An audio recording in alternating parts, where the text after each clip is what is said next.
Brush नहीं करती थी। उसे कितनी बार उसके माँ बाप ने डांटा, लेकिन उसका कोई असर उस पर होता ही नहीं था, जिस कारण से उसके दांत पीले पीले हो जाते हैं। शादी के बाद अरे बहू, वैसे तो तुझ में कोई कमी नहीं है, पर तेरे दांत इतने पीले कैसे हैं बेटा? कैसे मतलब? कोई सर्जरी थोड़ी ना कराइए। वो तो क्या नाम, मैं ब्रश नहीं करती थी तो पीले हो गए। अब क्या करूं? आप कहें तो लाल करवा लूं या फिर काले? यार ये क्या है, क्यों माँ से लड़ रही हो? लड़ रही हूँ? अरे मैं लड़ रही हूँ या ये बोल रही है कि दांत पीले हैं, पीले। अरे तपस्या थोड़ी ना की है इन्हें पीले करने के लिए। बकायदा ब्रश नहीं किया है 20 साल तक, तब जाकर। छी, कैसी बात कर रही हो? ये उस वक्त तो पीले नहीं थे जब हम लोग तुम्हें देखने आए थे। अरे तब साफ करवा लिया होगा डेंटिस्ट के पास जाकर। अब देखो कैसे पीले पीले लग रहे हैं। रंजना सास की तरफ गुस्से से देखती है।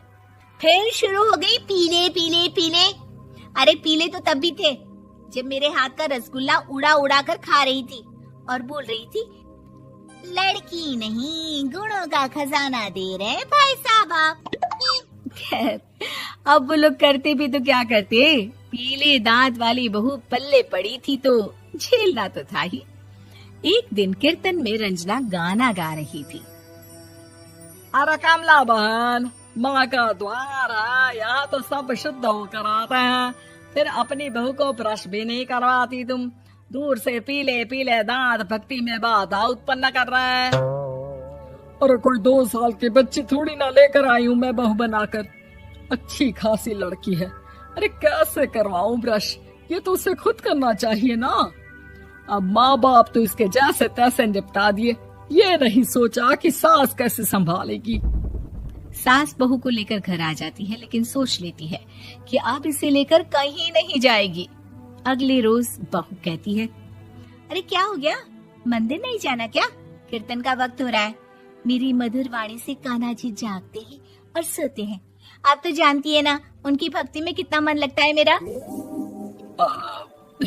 वो क्या है ना, तबीयत ठीक नहीं लग रही है मेरी, आराम करूंगी मैं। तबीयत ठीक नहीं लग रही? अभी तो मिथुन के गाने पर नाच रही थी आप, और अब बोल रही है कि तबीयत ठीक नहीं लग रही। अरे भक्ति में मन लगा लो सासू माँ, ऊपर जाना है, क्या मुंह दिखाओगी आप? हाँ? सास को बहू की बात पर गुस्सा आ जाता है। मैं क्या मुंह दिखाऊंगी, इसकी चिंता तो ना कर, समझी? अपने मुंह की चिंता कर, जो ये पीले पीले दांत लेकर हर जगह पहुंच जाती है। पता है लोग कितना मजाक बनाते हैं। ना जी ना, मैं नहीं जाना कहीं तेरे साथ। तो ये बात है, कोई ना, मत जाओ, मैं अपने कमरे में ही बैठकर भक्ति कर लूंगी। ऊपर वाला दांत थोड़ी ना देखता है, मन देखता है, भावना देखता है। और अरे बस बस, तू सब कुछ दिखा, बस ये सफेद चमकदार दांत ना दिखाना किसी को, है? जा यहाँ से। बहू को सास की बात का कोई फर्क नहीं पड़ता, वो तो जैसी थी वैसी ही रह जाती है। सुबह नहाकर किचन में खाना बनाना, फिर खाना खाना, कीर्तन भजन करना और सो जाना। एक दिन, माँ जी मैं सहेली के घर जा रही हूँ, शाम को लेट आऊंगी। हाँ हाँ तो जाना, मैंने कौन सा तेरी आरती करनी है घर पर बैठकर। रंजना सहेली के घर जाती है, जहाँ वो पार्टी में जाने की तैयारी कर रही होती है। अरे शिखा, कहाँ जाने की तैयारी कर रही है? मैं गलत वक्त पर आ गई क्या? अरे नहीं यार, उल्टा सही वक्त पर आ गया। मैंने ये साड़ी और ज्वेलरी निकाली है यार, शाम को इनके ऑफिस की एक पार्टी में जाना है। बताना कैसा लग रहा है ये सब? नहीं यार, इस ड्रेस के साथ तो वो वाली ज्वेलरी अच्छी लगेगी। हाँ हाँ सही बोल रही है, मैंने ध्यान ही नहीं दिया। वैसे तो हमेशा से मस्त फैशन सेंस रखती है। तो बड़ा जाती होगी ना पति के साथ पार्टी में।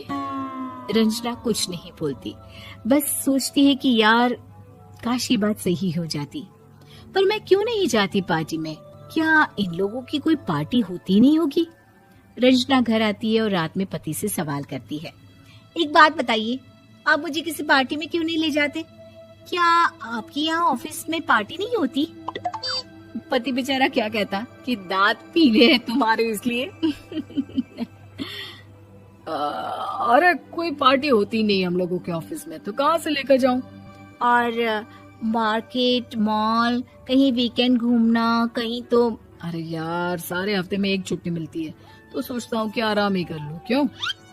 रंजना मन मार के रह जाती है। पहले कभी सास के साथ मंदिर जाया करती थी, लेकिन वो भी सास ने ले जाना बंद कर दिया। घर बैठी बैठी रंजना बोर हो जाती है। तभी उसे आइडिया आता है और वो मायके जाने का सोचती है। सासू माँ, 2 दिनों के लिए मम्मी के घर जा रही हूँ। अच्छा ठीक है, आराम से जा। और हाँ, माँ से कुछ अच्छी आदत सीख कर आना कि कैसे शरीर के हर भाग की तरह दांतों की सफाई भी जरूरी होती है, समझी? शुरू हो गई ना आप। वो लोग आपकी तरह नहीं है कि छोटी छोटी बात का बतंगड़ बना दे। उन लोगों के लिए मैं मायने रखती हूँ, ना कि मेरे पीले पीले दांत। रंजना माँ को बिना बताए उन लोगों को सरप्राइज देती है, लेकिन जैसे ही वो दरवाजे पर पहुंचती है, अंदर देखती है कि घर वाले कहीं जा रहे होते हैं। अब माँ, काश रंजना दीदी के दांतों वाली प्रॉब्लम नहीं होती, तो वो भी हम लोगों के साथ चलती ना बुआ जी की बेटी की शादी में। हाँ बेटा, लेकिन अब उसे कौन समझाए कि उसको उसके पीले दांत नहीं दिखते, लेकिन उसके आसपास के लोगों को कितना एम्बैरेसिंग फील कराते हैं। मुझे तो कितनी बार उसके स्कूल की टीचर ने शिकायत की कि उसके साथ कोई लड़की बैठना भी नहीं चाहती, और ना ही कॉलेज में कोई उससे बात करना चाहता था। लेकिन पता नहीं क्यों उसे ये बात समझ में ही नहीं आती। कोई कमी नहीं है उस लड़की में, बस यही कि दांत पीले हैं। वो तो भला हो जीजा जी और उनकी माँ का, जो दीदी को जैसी है वैसे ही रखा हुआ है।